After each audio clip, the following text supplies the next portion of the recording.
காய் பச்சையா சேர்த்து பண்ணாதாங்க அதுக்கு பேர் பச்சடி அப்படின்னு ஒரு சப்ஸ்கிரைபர் சொல்லியிருந்தாங்க. இன்னைக்கு செம்ம டேஸ்டியான சிம்பிளான ஒரு பீட்ரூட் பச்சடி. இன்னைக்கு ஒரே ஒரு பீட்ரூட் எடுத்து தோல் சீவிட்டு நல்லா சின்ன ஓட்டை இருக்கிறதுல துருவி எடுத்து வச்சுக்கலாம், வேக வைக்க வேண்டாம். இது கூட சேர்க்கறதுக்கு ஒரு துண்டு தேங்காய், ஒரு சின்ன துண்டு இஞ்சி, ஒரே ஒரு பச்சை மிளகாய் போதும். இதை வந்து மிக்சியில ட்ரையா பொடிச்சு எடுத்து வச்சுக்கலாம். இந்த பொடிச்சு எடுத்து வச்சது இந்த பீட்ரூட் துருவினதோட பச்சையாவே அப்படியே நம்ம சேர்த்துக்க போறோம். ஒரு 1/4 ஸ்பூன் அளவுக்கு பொடி உப்பும் சேர்த்துக்கலாம். இப்ப நான் 2 கரண்டி அளவுக்கு தயிர் வடிகட்டி எடுத்து வச்சிருக்கேன். பேக்கெட் தயிரா இருந்தா நீங்க அப்படியே சேர்த்திக்கலாம். இது மாட்டுப்பால்ல உரையூத்தி வச்ச தயிர்ன்றதுனால கொஞ்சம் தண்ணியா இருக்கும், அதனால வடிச்சிட்டு சேர்த்திக்கிறேன். நல்லா கலந்து விட்டுக்கோங்க.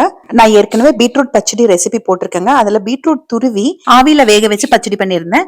அப்பதான் ஒரு சப்ஸ்கிரைபர் பச்சையா பண்ணாதானங்க பச்சடின்னு கேட்டிருந்தாங்க. அதனால எனக்கு பச்சையா பண்ண செம்ம டேஸ்டா இருந்ததுங்க. இது தாளிக்காமையும் சாப்பிடலாம், ஆனா தாளிச்சா இன்னும் சுவையா இருக்கும். ஒரே ஸ்பூன் தேங்காய் எண்ணெயில கடுகு, உளுந்து பருப்பு தாளிச்சிட்டு பெருங்காயத்தூள், கொஞ்சமா வெங்காயம், சின்ன வெங்காயம் அல்லது பெரிய வெங்காயம் வதக்கிட்டு நல்லா ஆறினதுக்கு அப்புறமா அந்த பச்சடியில சேர்த்திக்கணும். வெங்காயம் வேண்டானா தவிர்த்துருங்க. கடுகு, உளுந்து பருப்பு, பெருங்காயத்தூள், கருவேப்பிலை மட்டும் கூட தாளிச்சு நீங்க கொட்டிக்கலாம். சூடா இருக்கும் போது சேர்க்க வேண்டாம், தாளிச்சது ஆறினதுக்கு அப்புறமா சேர்த்துக்கோங்க.